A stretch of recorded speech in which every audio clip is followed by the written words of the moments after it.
아멘. 지난 연말에 TV를 보니까 각종 시상식들, 특별히 연기자들에 대한 시상을 하는 걸 봤습니다. 상이 인기상에서부터 시작해서 대상까지 굉장히 종류가 많더라고요. 아마 배우의 꿈은 어떤 작품의 주연을 하는 것일 겁니다. 그래서 그 주연하는 그 역할을 통해서 자기의 그 배우의 인생의 모든 역량을 쏟아붓고 사람들에게 평가받는 것을 아마 원할 것입니다. 근데 가끔 드라마나 영화를 보면은요, 주연에 오히려 추월하는 그런 인기와 사랑을 받는 사람들이 있습니다. 아마 그의 연기력이나 아니면 미친 존재감 같은 것이 드러나서 사람들은 주연보다 조연을 사랑할 때가 있는 것이죠.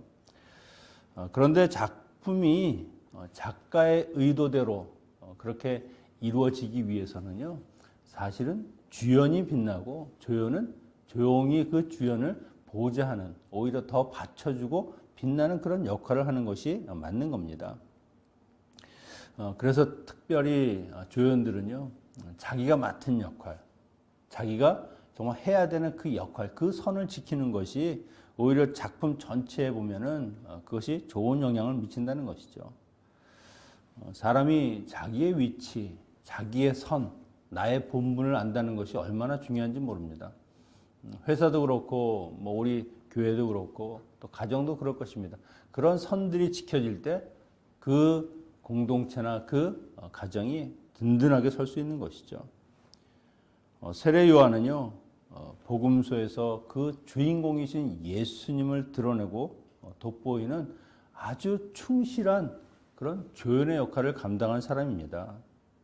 사람들의 시선이 자기에게 쏠리는 것이 아니라 내 뒤에 오시는 이 예수 그리스도, 그분에게 집중될 수 있도록 모든 역량을 다 그들은 드렸죠.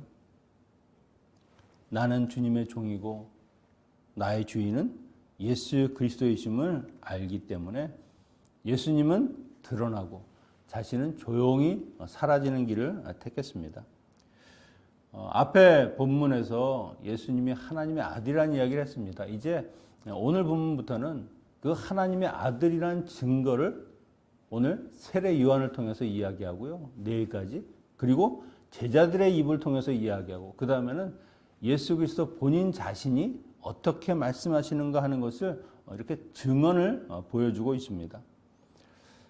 오늘 이 세례 요한은요, 구약의 마지막 예언서인 말라기 이후에 하나님의 말씀이 끊어집니다. 400년 동안 하나님의 말씀도 없고 계시도 없고 선지자도 없고, 그리고 나서 등장한 사람이 세례 요한입니다. 여러분, 400년 동안 하나님의 말씀이 없다. 얼마나 그들의 마음이 갈급하고 타겠습니까? 그런데 세례 요한이 나타나서 하나님의 말씀을 전하니까 모든 사람들의 그 타는 그 마음 속에 정말 은혜의 단비가 내리기 시작하는 것이죠. 그러니 세례 요한의 인기가 얼마나 대단했겠습니까? 종교 지도자들은 걱정하는 겁니다. 혹시 나의 모든 그런 관심을 세례 요한이 다 가져가는 것이 아닐까? 오히려 그가 초점이 되고 우리는 그냥 들러리 하는 것이 아닐까? 가서 그가 정말 누군지 한번 물어봐라. 우리가 기다리는 메시아인지 아니면 말라기 선지자가 얘기했던 그런 엘리자 선지자가 다시 온 것인지 한번 좀 물어보고 확인을 해라. 그래서 사람들을 보내서 그것을 물어보는 겁니다. 19절, 20절에 보니까 유대인들이 예루살렘에서 제사장들과 레인들을 요한에게 보내어 내가 누구냐 물을 때에 요한의 증언이 이러하니라. 요한이 드러내어 말하고 숨기지 아니하니 드러내어 하는 말이 나는 그리스도가 아니라 한데, 내가 누구냐 물었는데 나는 누구다라고 대답하지 않고 나는 그리스도가 아니라고 대답합니다. 그들이 묻는 의도가 너 메시아냐라고 하는 질문으로 들었다는 것이죠. 아마 이들은 말라기 선지자의 그 예언을 두려운 날 이르기 전에 내가 선지 엘리야를 너에게 보내리라. 엘리야와 같은 그런 차림새, 그런 모양, 그런 선포하는 내용들을 들으니까 저 사람이 엘리야가 아닐까 하는 생각을 하는 것이죠. 그런데 엘리야는 아니지만 엘리야의 사역을 담당하는 사람은 맞습니다. 누가복음에서 이 세례 요한의 탄생을 고지할 때 이렇게 이야기합니다. 그가 또 엘리야의 영과 능력으로 주님보다 앞서가서 아비들의 마음을 자녀들에게 돌아오게 하고 불순종하는 자들을 의인의 지혜로 돌아오게 하여 백성들이 주님을 맞이할 준비를 하게 할 것이다. 이 세례 요한의 역할은요, 그들의 마음을 돌이켜서 회개시키고 그리고 하나님께로 향하게 만드는 사람이라고 하는 겁니다. 하지만 엘리야는 아니죠. 그런 역할을 하는 것은 맞지만 여러분, 사람이 인기가 높아지고 관심이 많아지고 사람들이 그에 대한 기대가 많아지면 욕심이 생기기 마련이죠. 뭔가 그것을 통해서 내가 이득을 취하려고 하고 보다 나은 것을 추구하려고 하는 경향이 훨씬 많습니다. 교만이라는 것이 무엇입니까? 자기를 과대평가하고 자기의 위치를 벗어나기 시작하는 것, 그 선과 경계를 넘는 것이 교만이죠.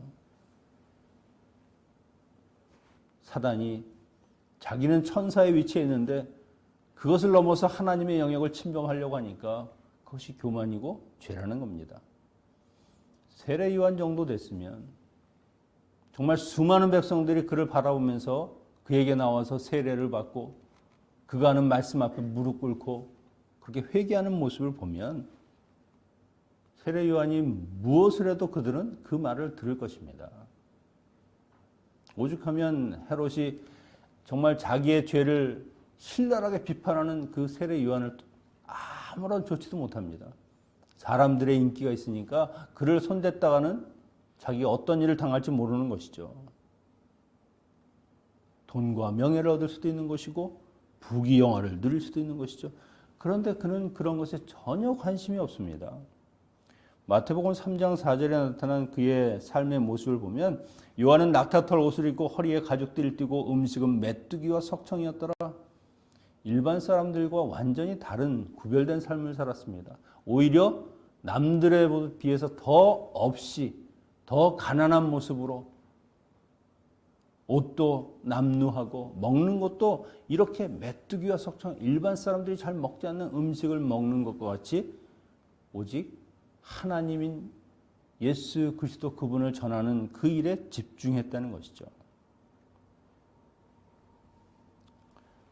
이렇게 자기의 역할을 충실히 담당했던 사람이 바로 세례 요한입니다. 우스운 이야기로 천국의 장로님들이나 성도님들이 들어가면 예수님이 자리에서 벌떡 일어나서 반갑게 맞습니다. 잘 왔다, 수고했다. 목사님들이 가면 절대 자리에서 일어나지 않는다고 그럽니다. 왔냐?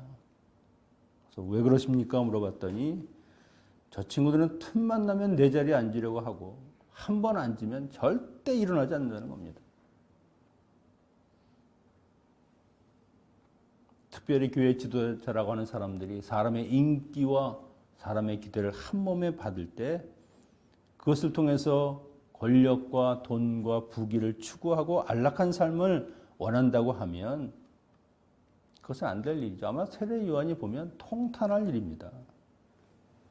뭐 저라고 틀리겠습니까? 좀 높은 자리, 좋은 자리 가면 아마 지금하고 달라질 확률이 훨씬 많을 겁니다. 인간은 그런 존재예요. 많은 것이 있으면 그것을 포기하는 것이 쉽겠습니까? 더 가지려고 하겠죠. 사람을 의식하는 사역자는요, 망하는 겁니다. 하지만 하나님을 의식하고 사는 사역자는 살아남을 것이고 그 사역이 하나님이 기뻐하시고 영광 받으실 겁니다.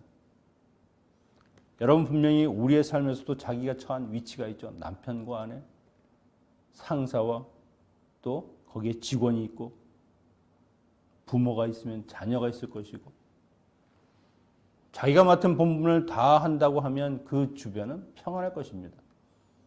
하지만 자기의 본분과 위치를 잊어버리고 방종하면 모든 사람들을 불편하게 하고 결국 불행을 초래하는 겁니다. 세례 요한은 스스로 광야에 외치는 소리라고 이야기했습니다. 이것은 이사야 40장 3절의 말씀입니다. 외치는 자의 소리여 이르되 너희는 광야에서 여호와의 길을 예비하라. 사막에서 우리 하나님의 대로를 평탄케 하라. 이 구절을 인용하는 것은요, 이사야가 그리스도의 오심을 예언했듯이 이 구약의 마지막 예언자인 세례 요한은 주의 길을 예비하는 사람, 나는 그냥 주의 길을 앞에서 닦는 사람, 그 역할에 불과하다는 것을 본인 스스로 이야기하는 것이죠. 예수 그리스도의 증인의 삶은 어떤 것이냐? 예수 그리스도를 소리내어 전하는 것, 그분 앞에 그분이 정말 잘 평탄한 길을 갈 수 있도록 그 길을 닦는 것, 그것이 바로 예수 그리스도의 증인될 삶이라고 하는 겁니다. 그 증표가 사람들에게 세례를 주는 것이죠. 이 요한의 세례는 물로 주는 세례라고 이야기했는데 다른 것이 아닙니다. 회개했으면 회개한 증표, 너는 정말 회개를 하고 하나님께 그 용서를 구했구나, 그것에 대한 증표로 세례를 주는 겁니다. 하지만 죄를 사하지는 못하죠. 그러나 그 뒤에 오실 예수 그리스도, 그분은 어떤 분이냐? 성령으로 세례를 주시는데 그 성령의 인치심을 통해서 너희가 회개하고 정말 하나님 앞에 간곡한 마음으로 돌아오면 그 죄를 사하여 주시는 능력자가 누구냐? 바로 예수 그리스도이시다. 세례 요한은 광야의 소리, 정말 아무것도 아무런 욕심도 없이 그냥 하나님의 말씀을 그대로 전하는 그 사람의 역할처럼 상대가 누구든지 상관없이 하나님의 말씀을 그대로 전했습니다. 자기에게 세례받기 위해서 나오는 그 사두개인이나 바리새인과 같이 당시 종교 지도자들, 굉장한 권력과 힘이 있는 그 사람들을 향해서도 독사의 자식들아라고 외쳤습니다. 교활하고 그리고 악한 마음으로 하나님의 뜻을 의도적으로 왜곡하는 사람들, 지금 같으면 국회의원, 무슨 장관 정도 되는 사람들에게 그따위로 살지 말라고 지금 일침을 가하는 것이죠. 자기의 목숨까지도 다 내어놓고 하나님이 전하라 하는 그 말을 그대로 전하는 겁니다. 사도 바울이 이런 말을 했습니다. 갈라디아서 1장 10절에 내가 사람을 좋게 하랴 하나님께 좋게 하랴, 사람들에게 기쁨을 구하랴, 내가 지금까지 사람들의 기쁨을 구하였다면 그리스도의 종이 아니라. 광야 소리인 세례 요한은요, 하나님 외에는 두려울 것이 없습니다.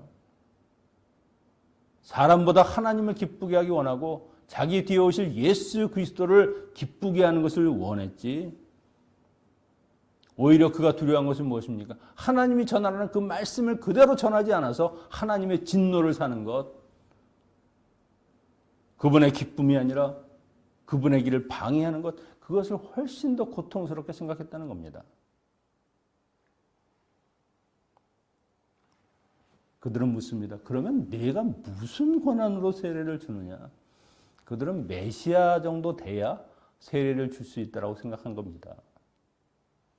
26, 27절에서 요한이 대답하되 나는 물로 세례를 베풀거냐 너희 가운데 너희가 알지 못하는 한 사람이 섰으니 곧 내 뒤에 오시는 그이라 나는 그의 신발끈을 풀기도 감당하지 못하겠노라 하더라. 신발끈을 묶고 푸는 것은요, 아주 비천한 일이라서 종들도 잘 시키지 않았습니다. 그래서 주인이 스스로 묶고 풀었습니다.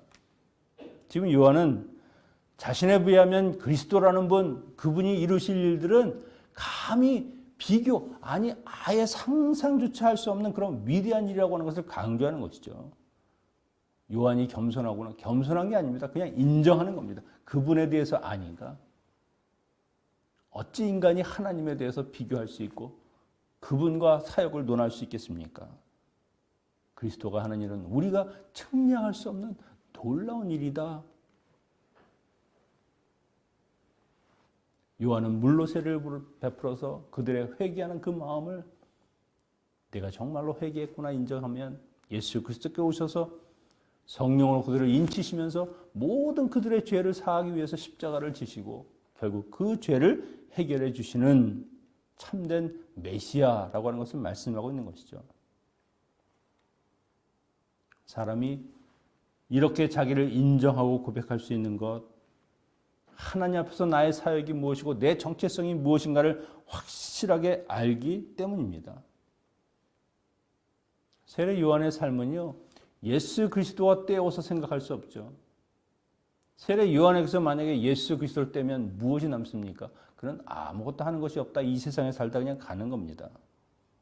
주님의 오는 그 길을 예비한 사람, 주님이 오셔서 사역할 때 모든 사람들이 하나님을 바르게 할 수 있도록 그들의 마음을 기경하고 바꿔서 정말 하나님께 돌아오는 그 마음을 만들어주는 그 사람. 성도도 마찬가지죠. 예수님을 빼고는 설명이 불가능한 사람들입니다. 우리의 삶이 예수 그리스도와 연관되지 않으면 설명이 안 되는 것이죠. 아무런 의미가 없다는 겁니다. 오직 성도는 예수 그리스도가 함께 하시고 그분과 연관이 될 때, 그분과 함께하는 인생이 될 때 비로소 우리의 인생은 의미가 있고 그 역할을 감당할 수 있는 것이죠. 요한은 이렇게 자기에 대해서 확실하게 알았고 그 사명에 붙들려 살았기 때문에 그가 걸어간 삶의 흔적은 굉장히 뚜렷합니다. 정말로 예수 그리스도에 오는 그 길을 곱게 평탄하게 만든 사람이죠. 여러분, 사명이 확실한 사람은 절대 흔들리지 않습니다. 어떤 일이 있어도, 어떤 외압이 있어도, 어떤 고통이 있어도 그것으로 인해서 자기의 사명을 포기하거나 그리고 하나님에게서 멀어지지 않는다는 것이죠. 자기의 위치와 본분을 깨달은 사람들은요, 절대 교만하지 않습니다. 저는 여러분들이 정말 세례 요한과 같이 자기의 위치, 자기의 본분을 확실하게 깨닫고 내게 하나님 주신 사명이 무엇인지, 내가 어떤 사람인지 예수 그리스도와 나의 관계를 다시 한번 여러분이 확립하시고 그를 통해서 더욱더 견고한 믿음 가운데 결코 흔들리지 않는 그 믿음으로 담대하게 2022년을 살아가는 모든 성도님들 되시기를 축원합니다. 기도하겠습니다. 우리의 삶의 복의 근원이 되시는 주님, 우리가 누구인지를 생각하게 하시고 주님이 우리에게 어떤 분인지를 저희들이 깨달아 알게 하시고 나의 삶에 주신 사명과 본분을 지켜서 세상 속에서 교만하지 않고 삶에서 오직 주님을 드러내고 하나님께 영광을 돌리는 믿음의 사람들이 되게 하여 주시옵소서. 이 아침도 주님 앞에 나와 기도하는 하나님의 백성들, 주님이 그 삶을 돌보시고 특별히 주님이 하늘의 평강과 안식과 하나님의 신령한 것으로 그 삶의 창고를 가득가득 채우는 놀라운 복을 허락하여 주시옵소서. 예수님의 이름으로 기도하옵나이다. 아멘.